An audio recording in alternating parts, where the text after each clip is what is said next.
So welcome to Playfully Serious with Patrick McElwee, and I am very pleased to say that I'm here with my son, Finn. Yes, thanks for having me. Finn is 14. He's a freshman in high school, and we spent a lot of time just chit-chatting back and forth to each other. So we thought it would be fun to do a little bit of this on camera, huh? Yep. So we got our first topic is a bit of a doozy. A little bit. But it really has been dominating our thoughts and energy lately, as I know it's been dominating the thoughts and energy of a whole ton of people out there. It's super important to look at this because it's such an enormous issue affecting a lot of people directly, and I think the entire world indirectly. And we're talking, of course, about Israel and Palestine, what's happening, the bombing of Gaza currently in response to the attack by Hamas on October 7th, which was itself in response to a siege, an occupation that's lasted off and on in different ways for past 75 years.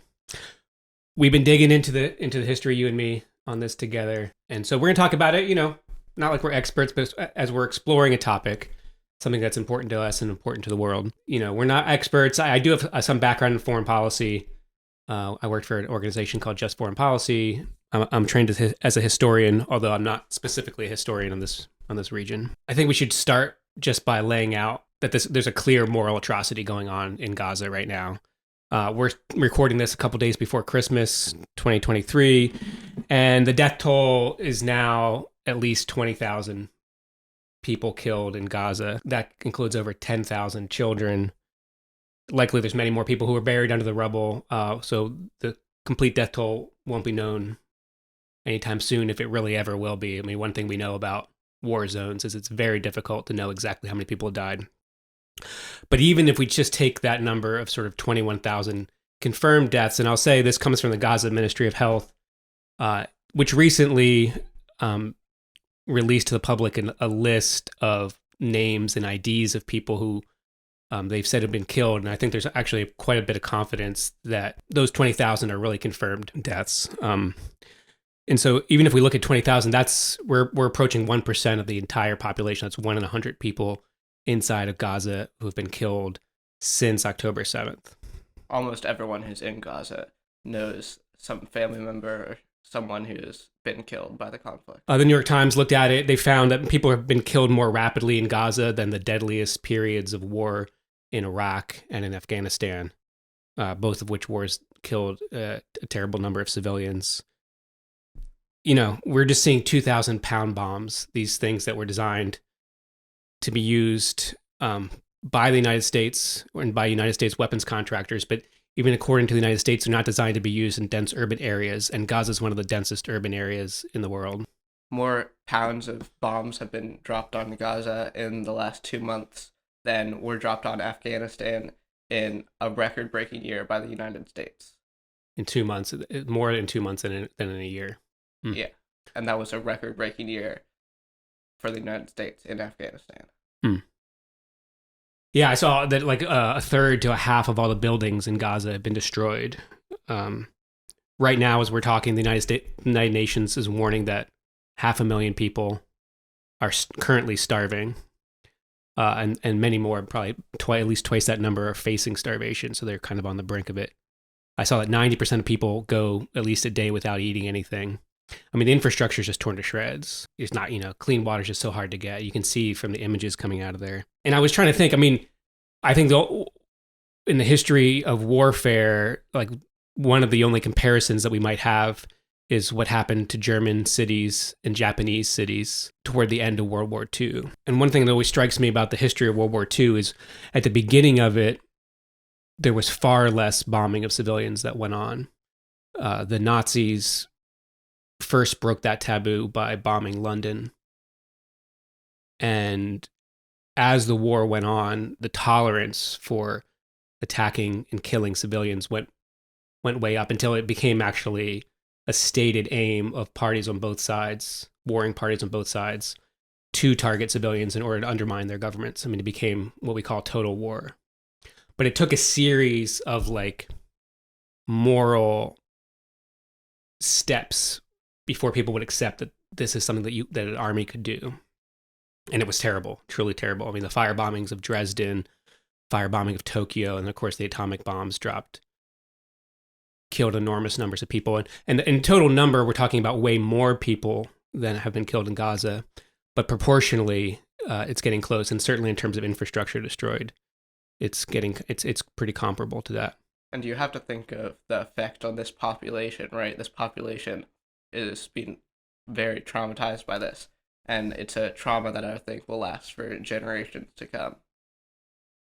Yeah, you can imagine what it would be like to have, your entire family killed in a bombing, or, have your little brother or sister maimed, or whatever, all the other atrocities are happening. Because, of course, we're talking about 20,000 people who have been killed, which doesn't include all the people who have been injured. And we were hearing terrible things about the lack of supplies in the hospitals, and surgeries done on children without anesthesia, amputations done without anesthesia. I mean, things that just boggle the mind that, you might read about the U.S. Civil War. You might hear about all these amputations that happened. And I used to just shudder at the thought of those being done without anesthesia. And now you're having this happen currently to people who can't get out, who are basically in this open air camp, with walls all around them. So obviously, we see this as a real moral tragedy. And I think anybody on any side of this issue has got to see it as a moral tragedy. And the question really becomes, do you think it's a justifiable moral tragedy or not?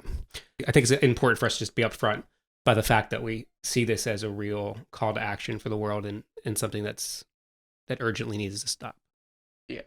And I was going to say, in reference to World War II, after the war, that's when you have the Geneva Conventions, you have the creation of the United Nations, and a lot of those things, when we talk about the rules of war, we're talking about things that happened immediately after the bombing of these cities, because the moral conscience of the world was repulsed by what had happened, and they didn't want it to happen again.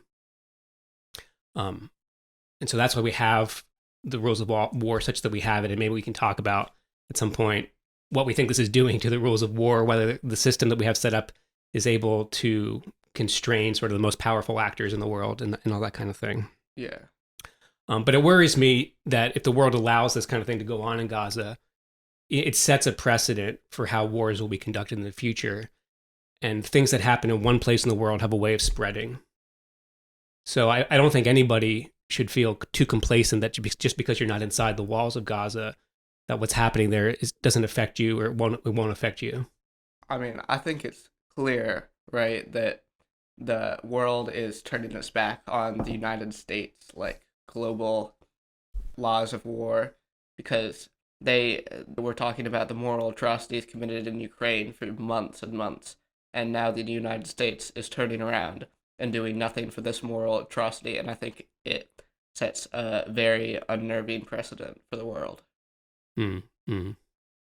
Yeah, I think in the numbers in Ukraine is we had something like somewhere over 1,800, so less than 2,000.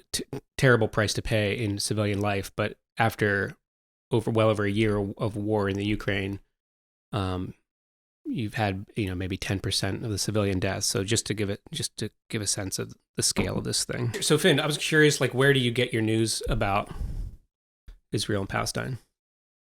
Well, after the first few months of the war, I really stopped reading mainstream news because it just seems like a lot of it's been taken over by pro-Israel lobbies, and I'm not getting what's actually happening on the ground from people who are on the ground.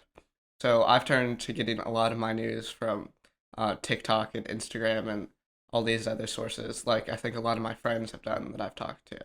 So I think it's a real generational shift that we're seeing here.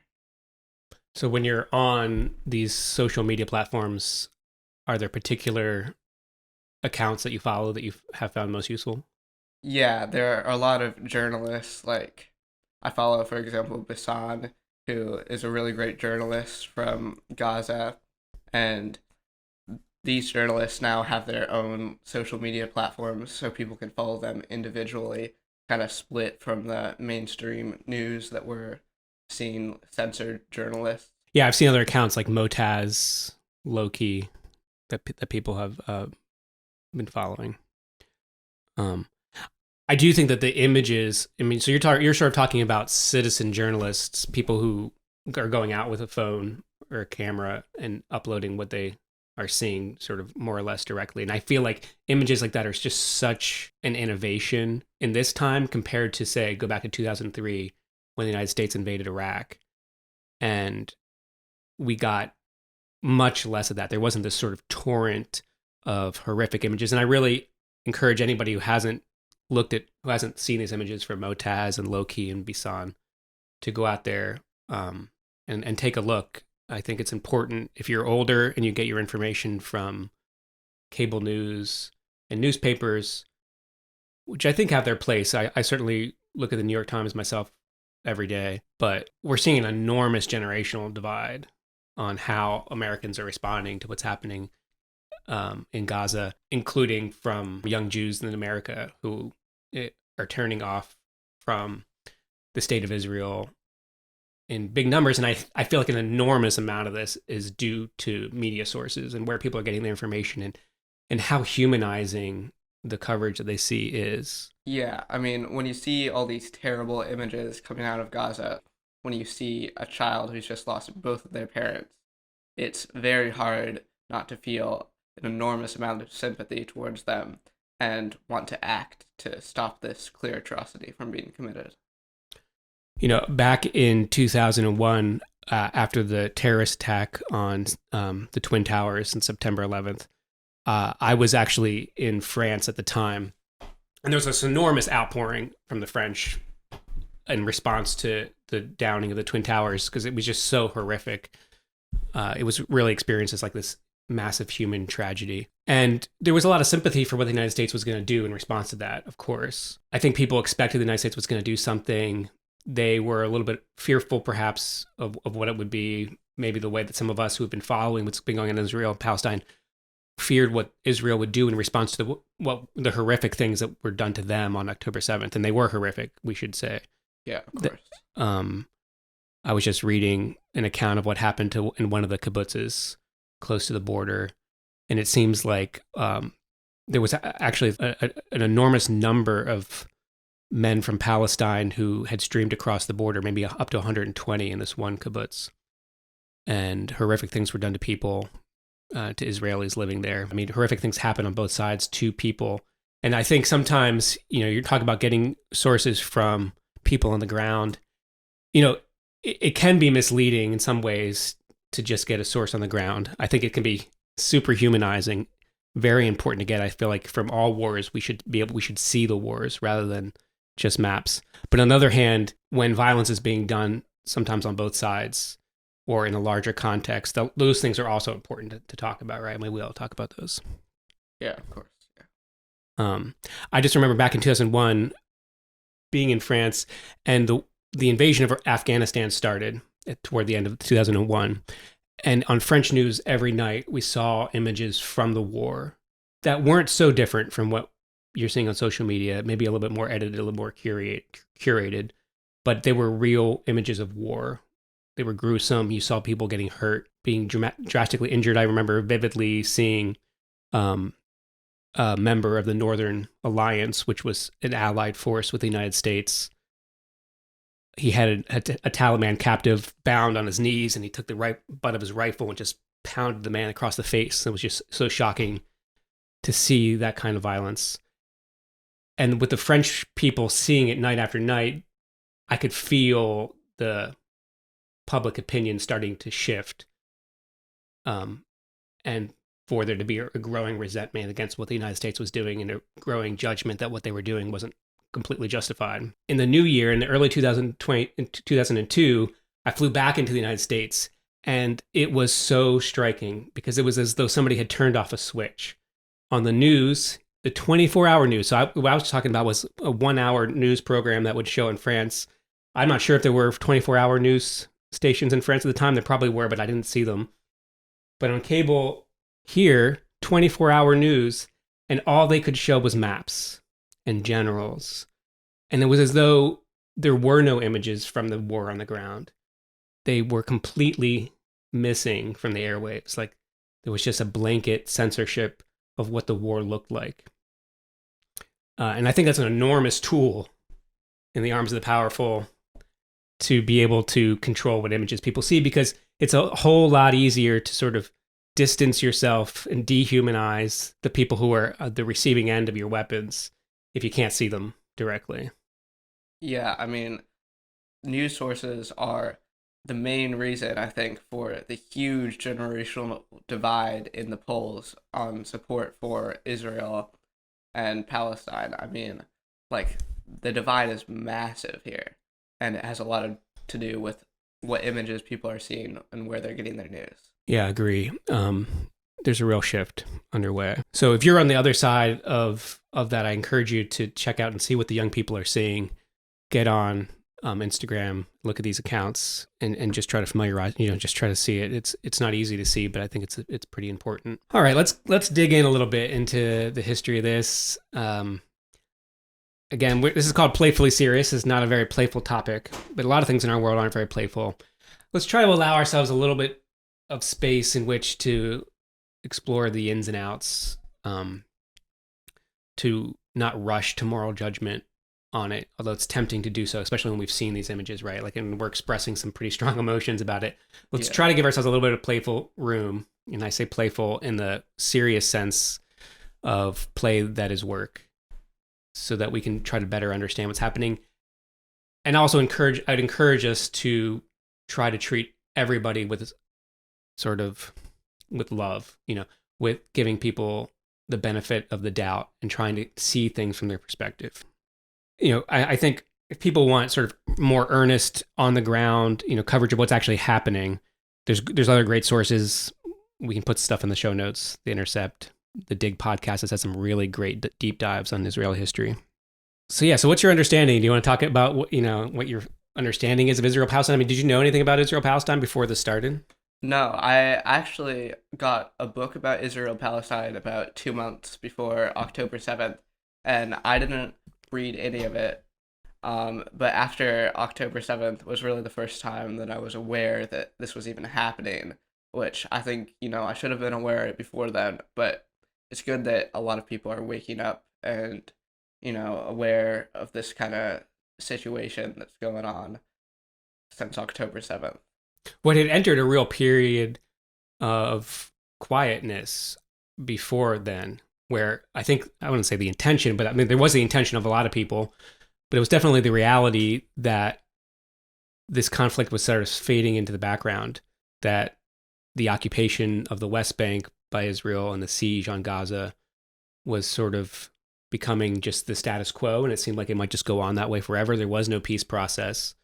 The Israeli government is very clear that it wants no peace process. It does not want a Palestinian state. And it seemed like it could go on that way. They were making peace with Arab governments, including Saudi Arabia. And actually, from the reporting, it seems as though that was a big part of the calculation of Hamas in launching their attack on October 7th, was they felt, at least some people within Hamas felt, that they needed to sort of shatter that sense of peace, because for them, the status quo wasn't acceptable. And I think for a lot of them, they're very strong nationalists. So let's talk about where that nationalism comes from. But I think your experience of that is the experience that a lot of young people are going to have, and a lot of older people are going to have.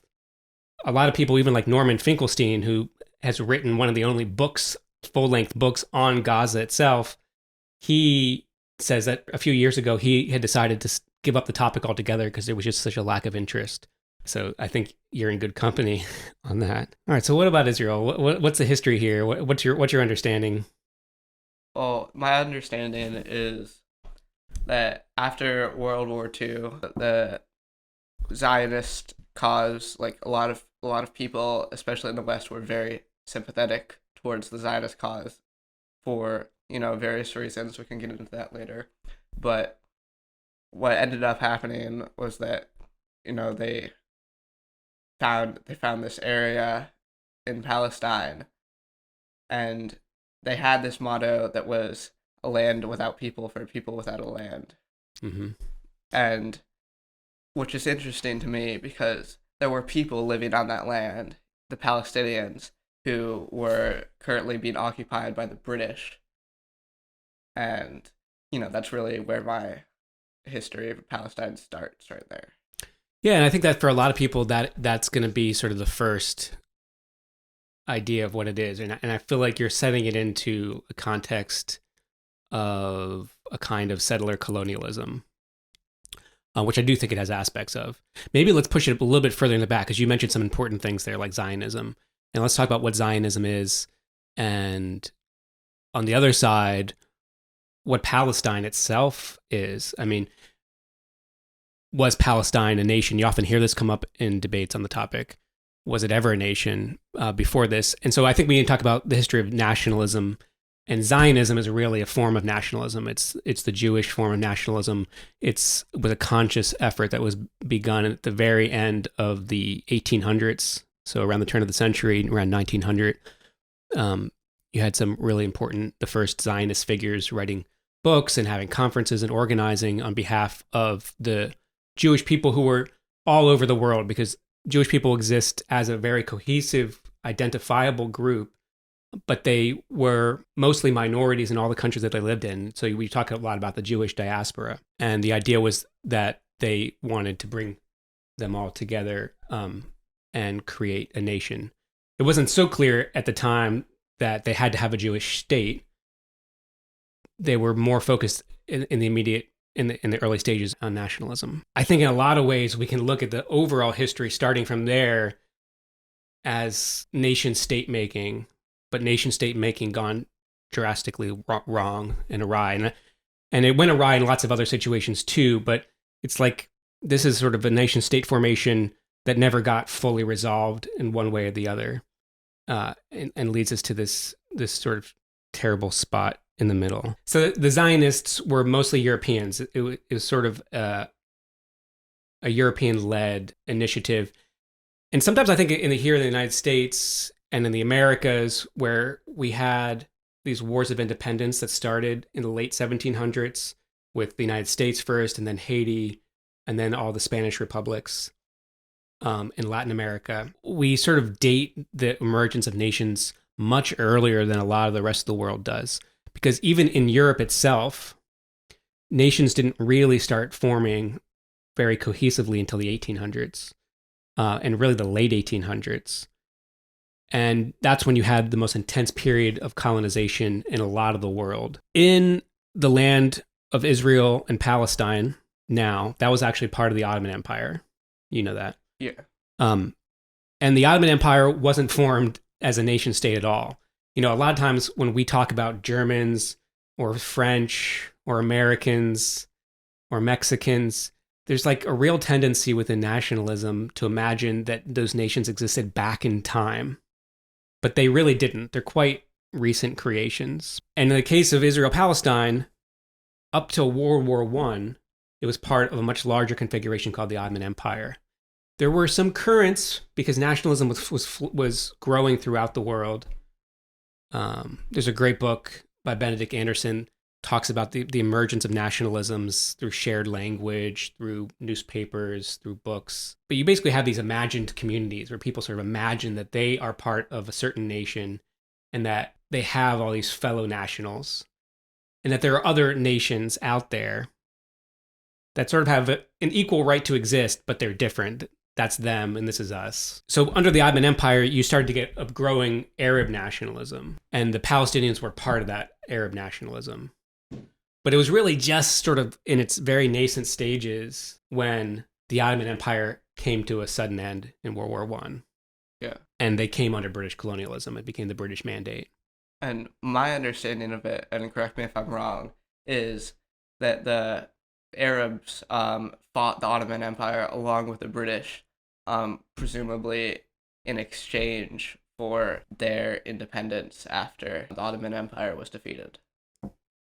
Yeah, I think it was complicated, but for sure that's my understanding too, and could look more deeply into it. But is that part of what you read in your books? Yeah, I've seen that around.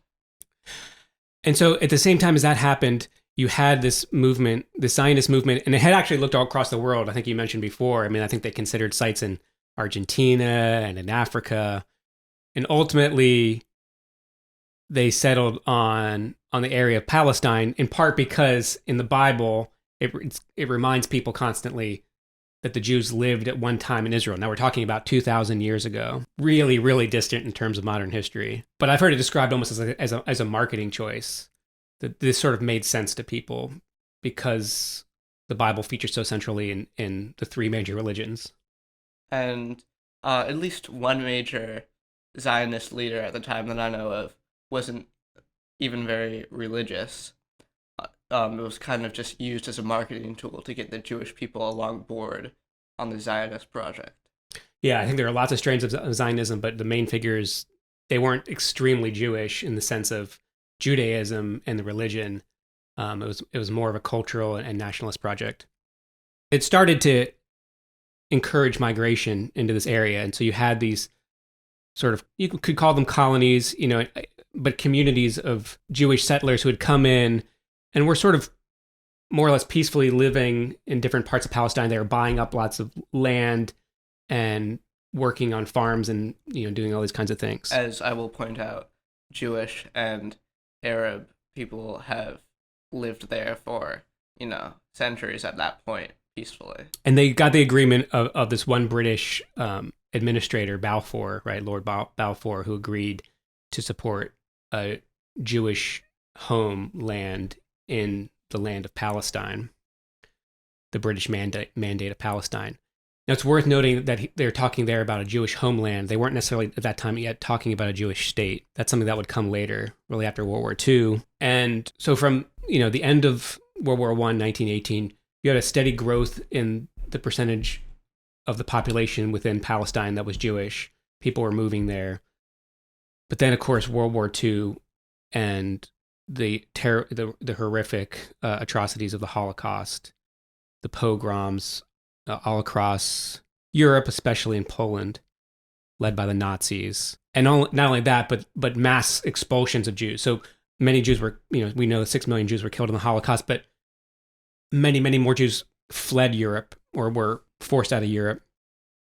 A lot of them to the United States, but a lot of them to Israel. And so that really sped things up in terms of how many people lived there. And also just the moral urgency of having a place that Jewish people were safe. Yeah. I think for a lot of older people, when they are looking at your generation and my generation and the shifts in attitudes, they sort of are surprised that we don't still feel the moral urgency of that. Although I do personally feel that moral urgency, and there should be an immense amount of sympathy for wanting Jewish people to be safe. Yeah, of course. But at the same time, I think the United States and Europe were really worried about the Jewish refugee problem at the end of World War II. They didn't want to take in this sort of traumatized population.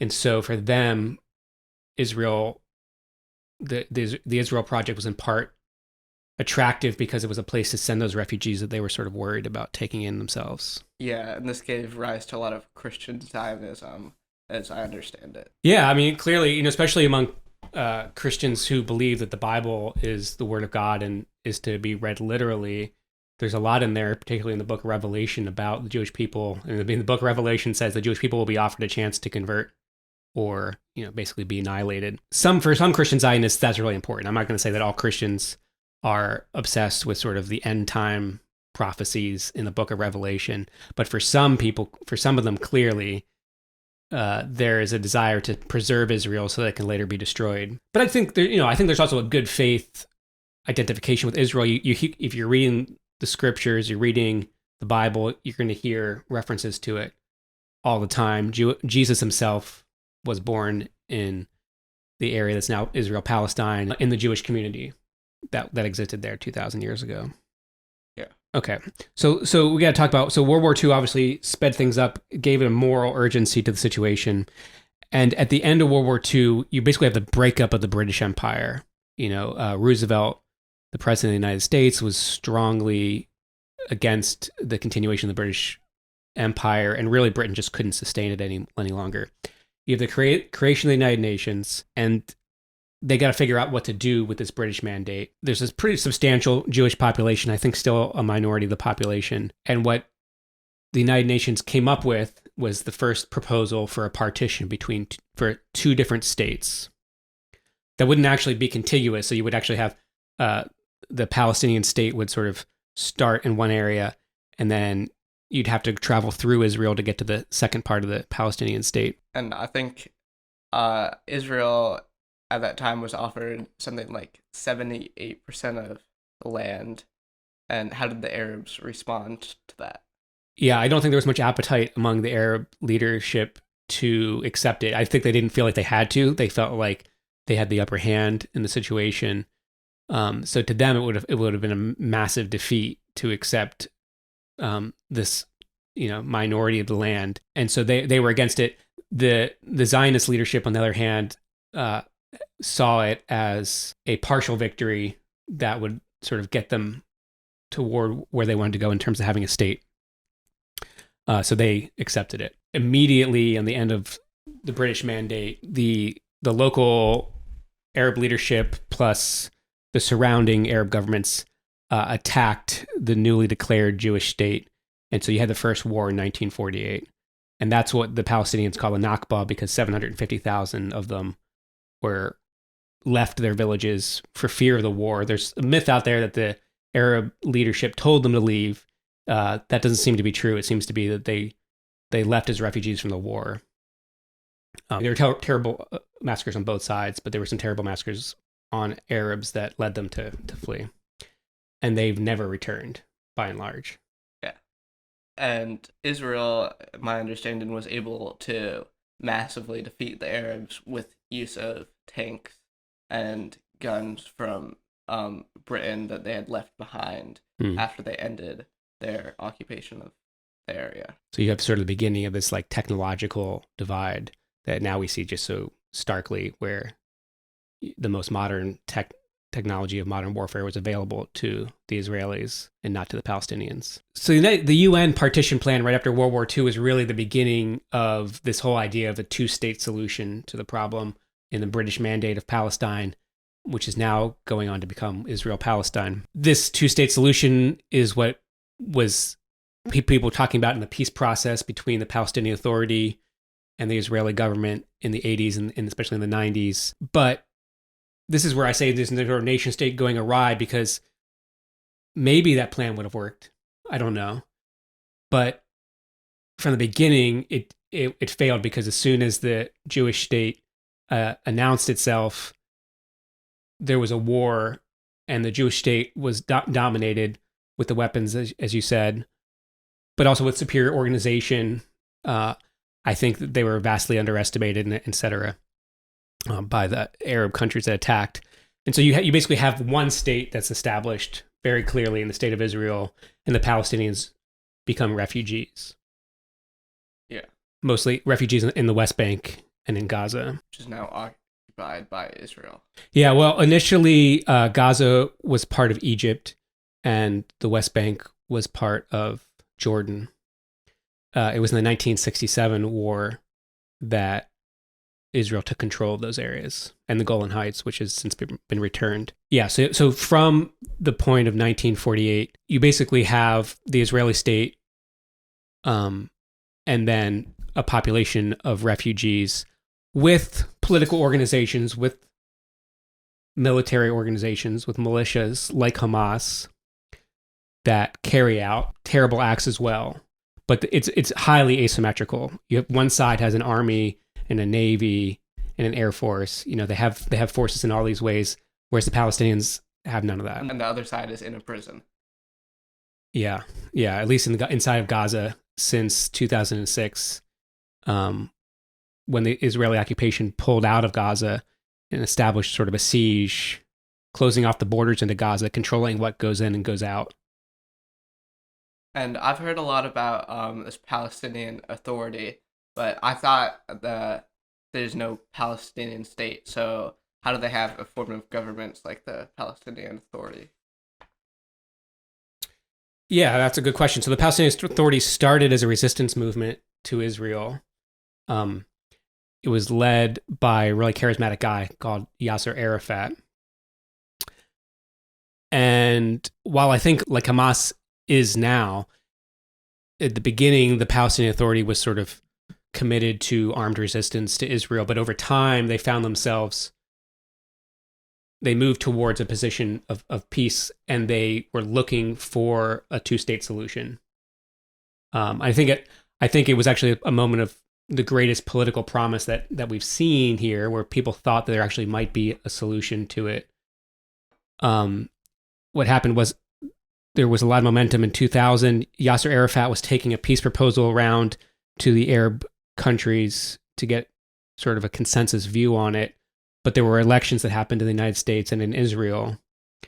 And Ariel Sharon took power in Israel. George W. Bush took power in the United States. And Ariel Sharon, in particular, wanted to kill the peace process. And it basically died at that point. Yeah, and was Hamas in power in Gaza at that point? No. Hamas. So Hamas is So while the Palestinian Authority was like a really secular movement, it wasn't a religiously affiliated movement in any way. It wasn't affiliated with Islam. It wasn't using Islam as sort of the core of its identity. It was a Palestinian nationalist project and a secular one that was maybe more aligned with like third world nationalism. That was maybe more inspired by the third world countries that allied themselves closer to the Soviet Union than to the United States. People forget that there were a lot of communist parties like the Baathists in Iraq that held a lot of the political sway among Arabs in the world. I think people today tend to think that Arabs are always sort of Islamic fanaticists in some way, and that wasn't true. Hamas, on the other hand, did take Islam as its sort of core political organizing force, and they were initially like an offshoot of the Muslim Brotherhood in Egypt. And they weren't necessarily an armed group at the beginning. I think there were always tendencies within that, but there was a lot more of just sort of being, sort of living as a good Muslim, and and sort of building up the culture of Palestine and making the Palestinian people stronger by being good Muslims. My understanding, they were actually like an aid organization to the Palestinian people. They provided a lot of services that the community needed in the beginning. Is that correct? Yeah, I like the Muslim Brotherhood. There was a big emphasis on that sort of like Islamic charity model. And I'm sure there's a lot that we would find reprehensible in that. Like certainly, their attitude towards all kinds of human rights, like LGBT rights, which we hear about all the time, is super problematic. But yeah, so it became a military wing and it became an armed resistance wing. And I gotta say, like for me, I find all violence so terrible, and I don't know that I personally would ever support any group like Hamas if I was living inside of Gaza. But I guess I think it's a pretty natural human impulse to have some armed people defending you when there's other armed people who are sort of threatening you and your family and the rest. I mean, when your community is getting raided by IDF soldiers with all kinds of guns, you're gonna want some guys with guns on your side. It's a pretty basic human impulse, Do I agree with it? Do I think like it should be necessary? No. But you can't expect these people to just sit there and take whatever stuff that Israel throws at them again and again without any kind of resistance.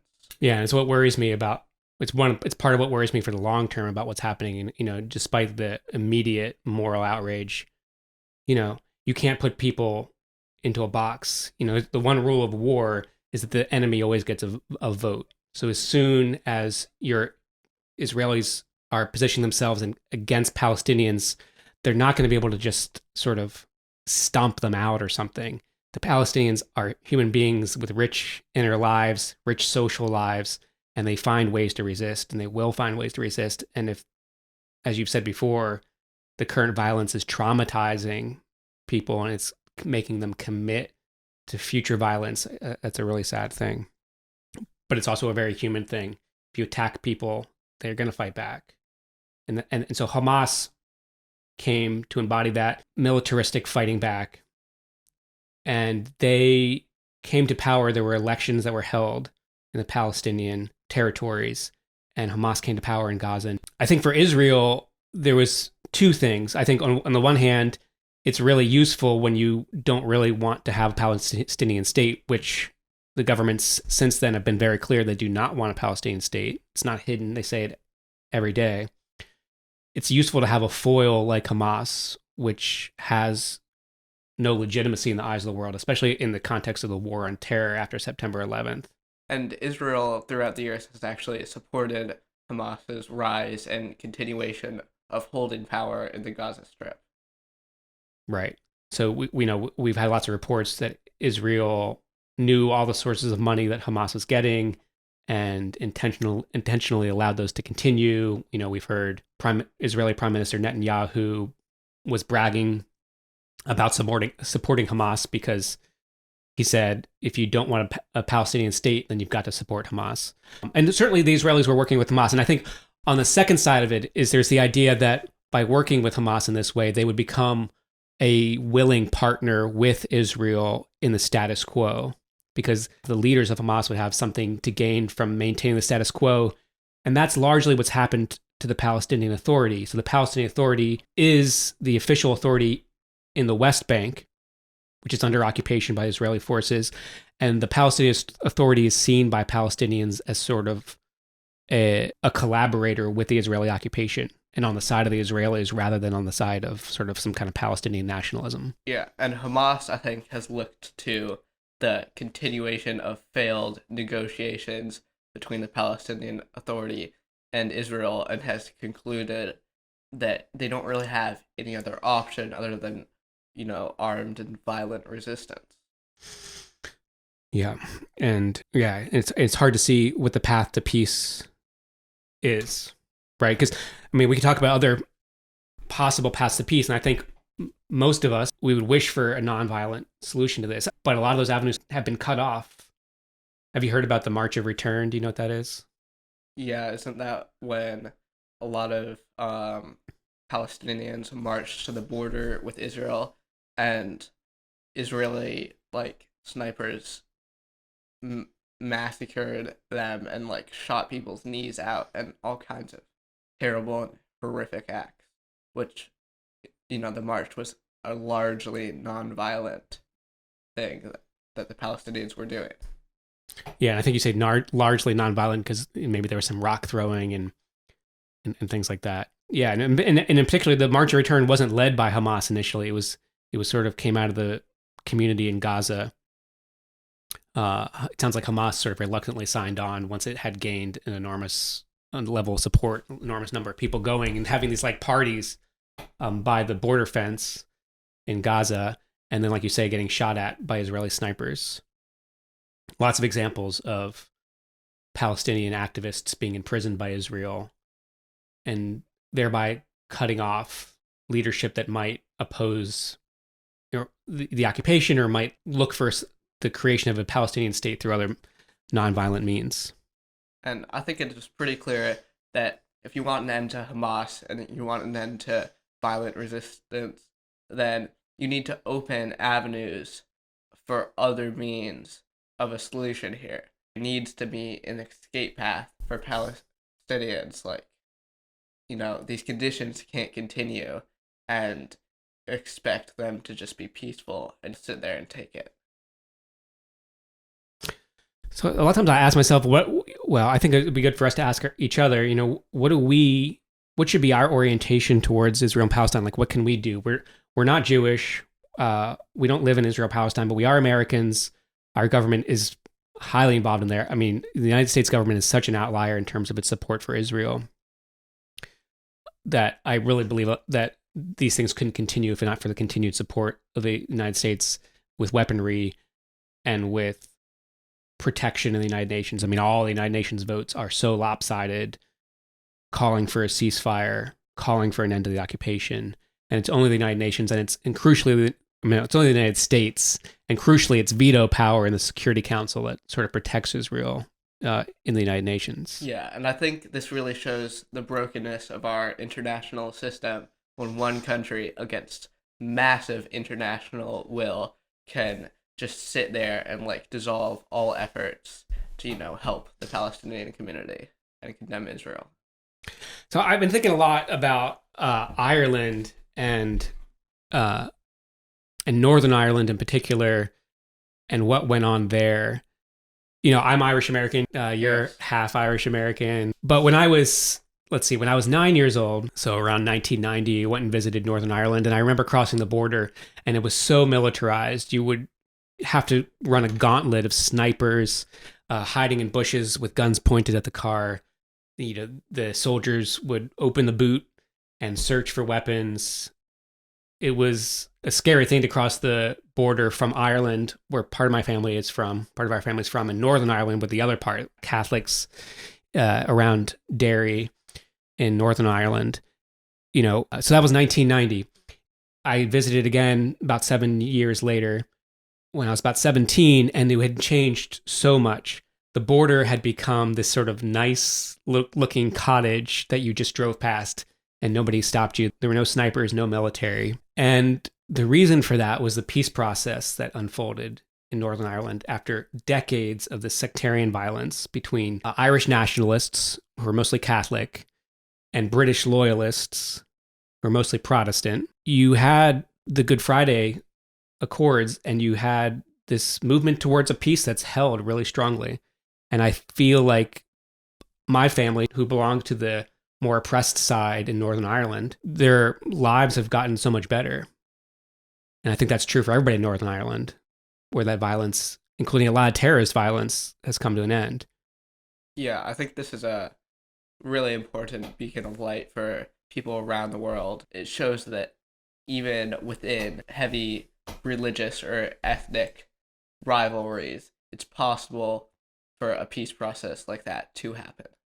And a huge factor in it was that the superpower in the world, the United States, had a lot of sympathy for the Irish and the Irish Catholics, in part because of the Irish diaspora here in this country. So there's no way, even if they had wanted to, and I don't know that they had wanted to, but they couldn't have even conceived of a military strategy like what's being undertaken in Gaza.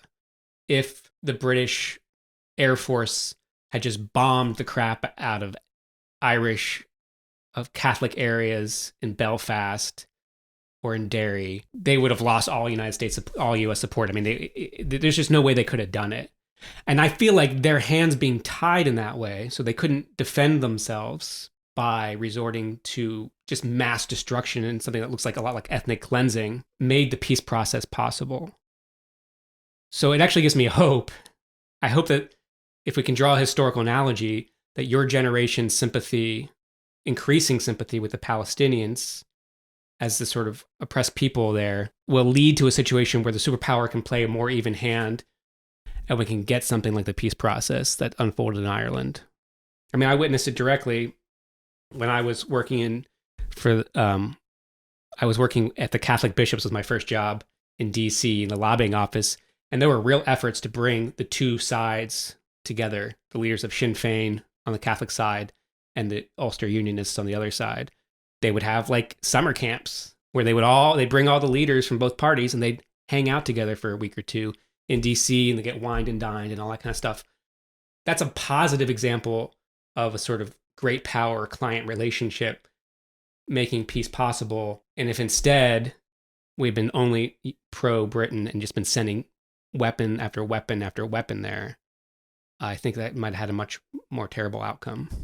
All right, so maybe we can talk a little bit about what you're seeing in terms of the debate here in the United States. Yeah, I mean, the debate online especially can get very one-sided and kind of box you in to your people a lot, and kind of demonize the other side. But one point that I hear brought up again and again is, anti-Zionism versus anti-Semitism. Like, is there any congruence there, or? Yeah, that's a good question. I mean, yeah, we saw the United States Congress, right, the House of Representatives passed a resolution that said that anti-Zionism is anti-Semitism.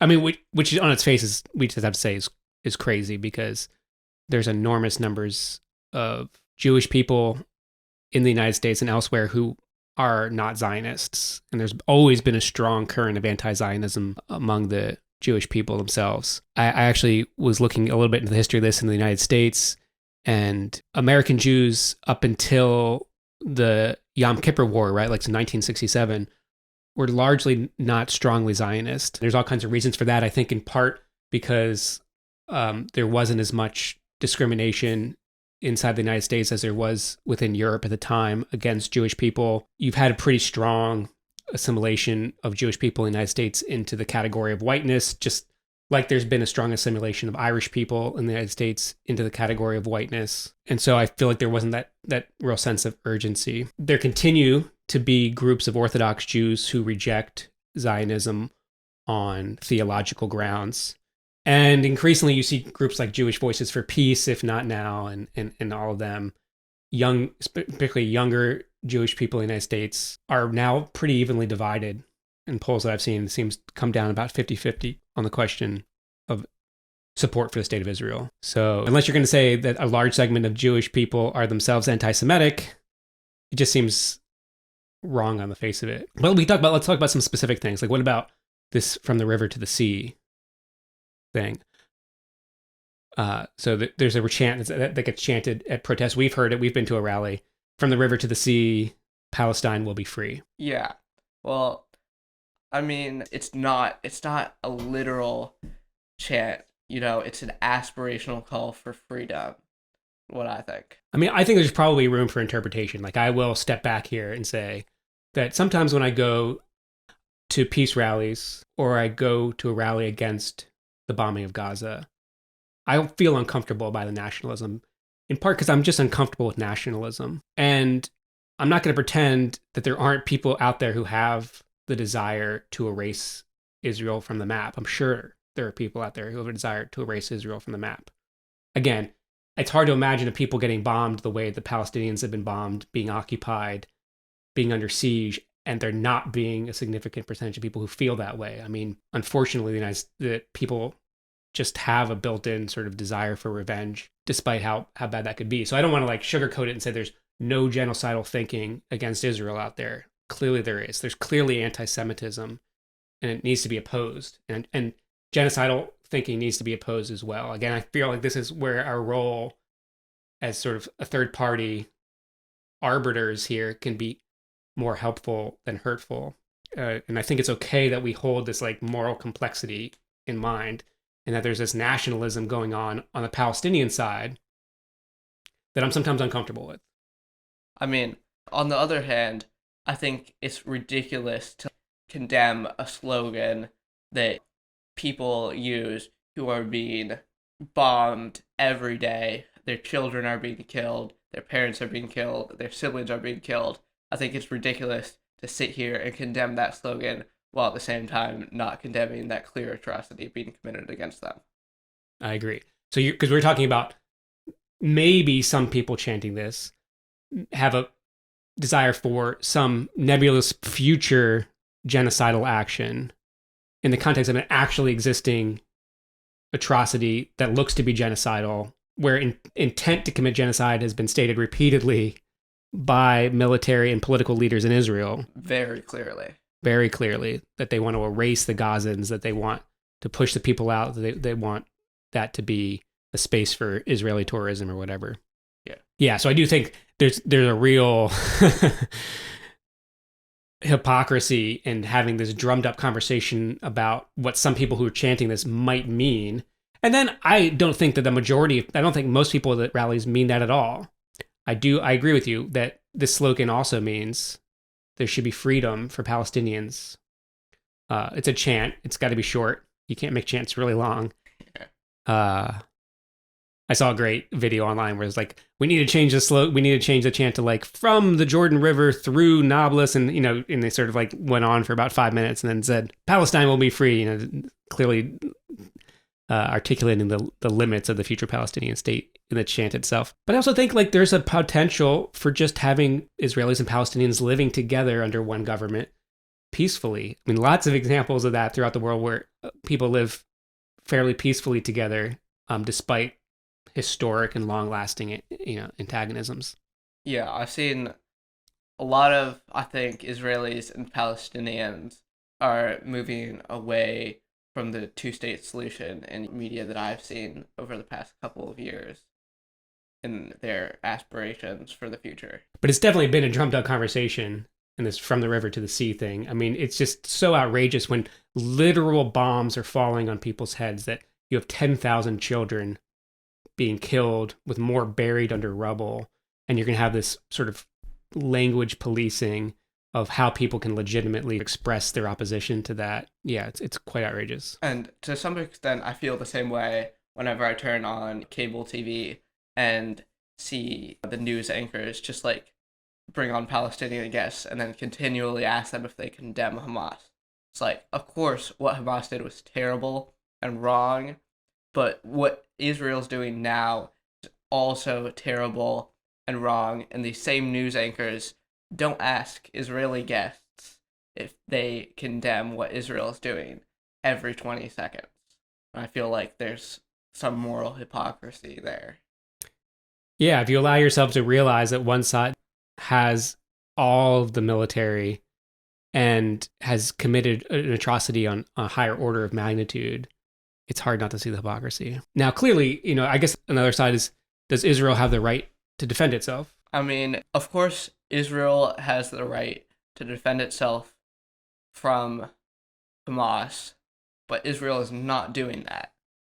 Israel is not defending itself from Hamas because all over the world, it's been seen again and again, bombing terrorist organizations. It doesn't work. It does not eradicate the terrorist organization. We've seen it again and again, and it just adds fuel to the fire, right? Because you're radicalizing people. They're way more likely to join something like Hamas if you killed their family.